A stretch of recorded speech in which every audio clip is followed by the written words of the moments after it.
আসসালামু আলাইকুম। আজকে আমরা শিখব কিভাবে আপনি একটি রেডিমেড শাড়ি তৈরি করবেন। প্রথমে আমি এখানে একটা বড় শাড়ি নিয়েছি। প্রথমে দেখেন কাপড়টাকে ভাঁজ দিয়ে দিব। তো আমি কাপড়টাকে মাঝখান দিয়ে এভাবে ভাঁজ দিয়ে দিচ্ছি। ভাঁজ দিয়ে আমি কাপড়টাকে একদমই ছোট করে নেব। কাপড়টাকে ছোট করে নিলে কাটতে সুবিধা হবে, তার জন্য দেখেন আমি কাপড়টাকে ভাঁজ দিয়ে কিন্তু একদমই ছোট করে নিয়েছি। এখন এখান থেকে লম্বার মাপ ধরবো। আমি এখানে লম্বায় ধরবো 28 ইঞ্চি। তো আমি এখানে লম্বায় 28 ইঞ্চি ধরে বাকি কাপড়টুকু কাটিং করে রেখে দিব। আপনারা আপনাদের লম্বার মাপ যার যেটা আসবে সেই অনুযায়ী কাপড় কাটিং করে নেবেন। তো আমি এখানে নিয়েছি 28 ইঞ্চি। আমি পেটিকোটের জন্য আলাদা একটা কাপড় নিয়েছি। আপনি চাইলে এই কাপড় নিতে পারবেন, এই রঙেরও কাপড় নিতে পারবেন। তো পেটিকোট আপনি 1 ইঞ্চি কম নেবেন। আমি এখানে পেটিকোটের লম্বা নিয়েছি 27 ইঞ্চি। আর এখানে কোমর ছিল 32 ইঞ্চি। আমি এখানে নিলাম 16 ইঞ্চি। তার সাথে আরও 1 ইঞ্চি সেলাইয়ের জন্য মোট নিলাম 17 ইঞ্চি। তারপরে আরও 6 ইঞ্চি বাড়তি করে নিব। এটা কুচির জন্য আমি 6 ইঞ্চি বাড়তি করে নিলাম। এদিক দিয়ে একইভাবে 27 ইঞ্চি বরাবর দাগ দিয়ে এই কাপড়টাকে কাটিং করে নিব। এই কাপড়টা আমি পেটিকোট হিসাবে ব্যবহার করব।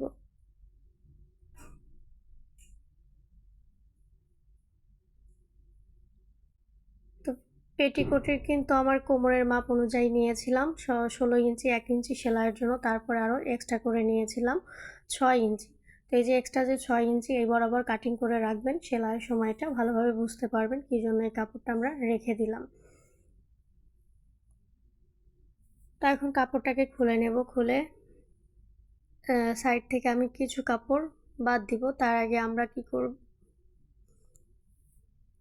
তার আগে এখান থেকে আমরা আমাদের আঁচল যতটুকু হবে সে অনুযায়ী নিয়ে নিব। তো এটা যেহেতু বাচ্চাদের, তো আমি এখানে আঁচলটা নিলাম 50 ইঞ্চি। আপনারা 45, 50 বা যদি বেশি বড় করতে চান আঁচল 55 পর্যন্ত নিতে পারেন।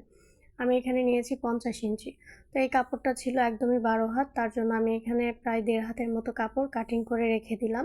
এতটুকু আমার দরকার হবে না তার জন্য। তো এখানে আমার কাপড় কাটিং করা হয়ে গেছে। প্রথমে আমাদের আঁচলের বিপরীত পাশে যেটা আমাদের একদমই পেটিকোটের সাথে থাকবে সেই অংশে চিকন করে ভাঁজ দিয়ে সেলাই করে নেব। এখানে আমি একটা ভাঁজ দিয়ে বা দুইটা ভাঁজ দিয়ে সেলাই করে নিয়েছি। তো এখানে সেলাই করার পরে আমাদের যে পেটিকোট আছে, দেখেন পেটিকোটের আমরা 6 ইঞ্চি যে বাড়তি রেখেছিলাম সেই 6 ইঞ্চি বাহিরের দিকে রেখে আমাদের শাড়ি যে আছে শাড়িটা এখানে বসিয়ে সেলাই করে নেব। তাহলে ওই পাশে কিন্তু আমি 6 ইঞ্চি কাপড় বাড়তি যে ছিল ওইটা বাহিরে রেখেছি।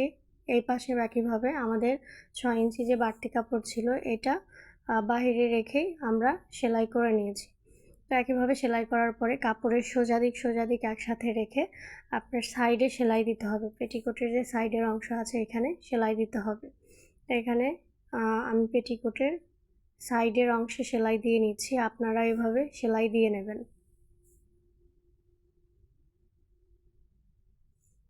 তো পেটিকোটের সাইডের অংশ সেলাই করা হয়ে গেছে। এখন আমি কাপড়টাকে সোজা করে নেব। সোজা করার পরে আমাদের যে 50 ইঞ্চি পর্যন্ত আঁচলটা ছিল সেই আঁচলের এখানে চিকন করে ভাঁজ দিয়ে একটা সেলাই করে নেব। তো আপনারা এভাবে চিকন করে ভাঁজ দিয়ে সেলাই করে নেবেন। আপনারা এখানে চাইলে লেজ বসাতে পারবেন। তো আমি এখানে কোনো কিছু বসাবো না, সরাসরি একটা সেলাই দিয়ে নিচ্ছি।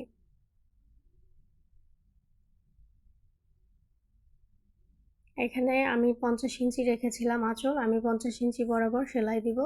আপনাদের আঁচল যতটুকু হবে সেই বরাবর সেলাই দিয়ে নিয়ে নেবেন।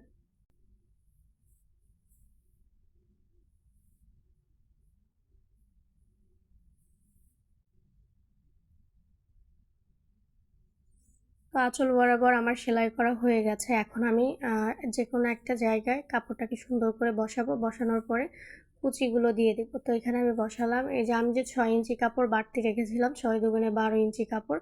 প্রথমে কিন্তু আপনারা যদি ভালোভাবে খেয়াল করেন দেখতে পারবেন পেটিকোটে আমি প্রথমে একটা কুচি দিয়ে নিয়েছি। তারপরে দেখেন এখানে আমি কাপড়ে কুচি দিচ্ছি। কুচিগুলো কিন্তু আমি এখন উল্টো দিকে দিচ্ছি, পরবর্তীতে সোজা দিকে করে নেব।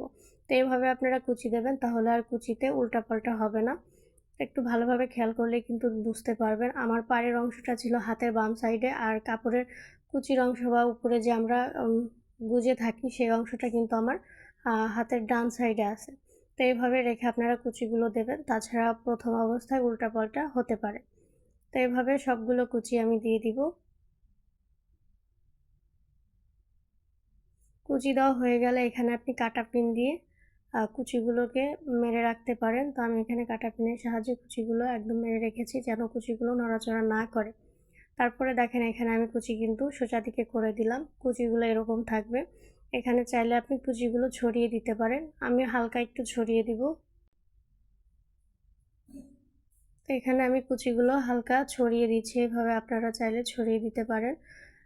ছড়িয়ে দেওয়ার পরে আবার কাটা পেনের সাহায্যে আমি এগুলো আটকে রাখবো।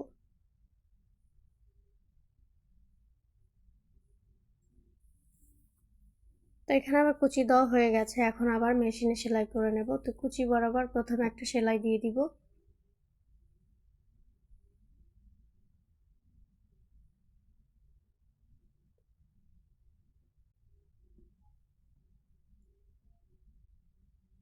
এখানে প্রথমে কুচি বরাবর একটা সেলাই দিয়ে দেব।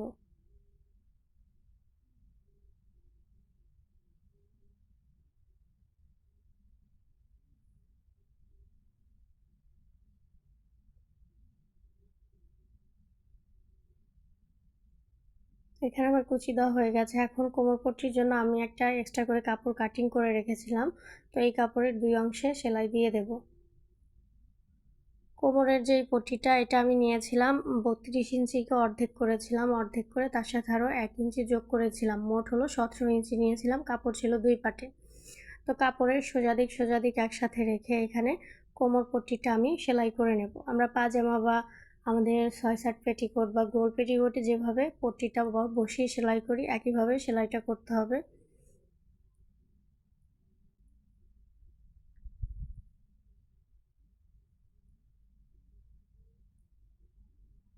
তো এখানে আপনার পট্টি সেলাই করা হয়ে গেলে পট্টিটাকে নিচের দিকে দিয়ে দেবেন।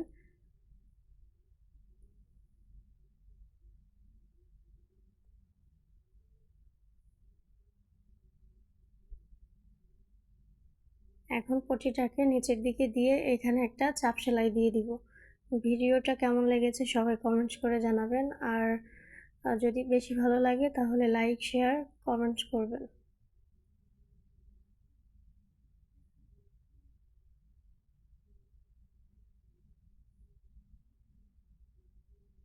এখানে একটা চাপ সেলাই দিয়ে দেব।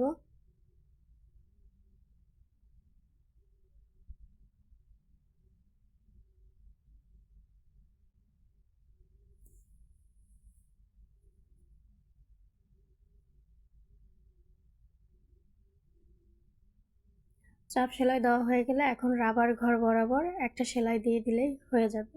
তো রাবার ঘর বরাবর আমি একটা সেলাই দিয়ে দিব। তো রাবার যতটুকু হয় সেই অনুযায়ী আপনি সেলাই দিয়ে দেবেন। এখানে সেলাই দেওয়ার পরে আমি রাবারটা লাগিয়ে নিয়েছিলাম, তো এটা এখানে ওঠেনি, অফ ক্যামেরায় হয়ে গেছে। তো এইভাবে সেলাই দেওয়ার পরে আপনি সেফটি পিনের সাহায্যে রাবারটা লাগিয়ে তারপরে রাবারটা সেলাই দিয়ে দেবেন।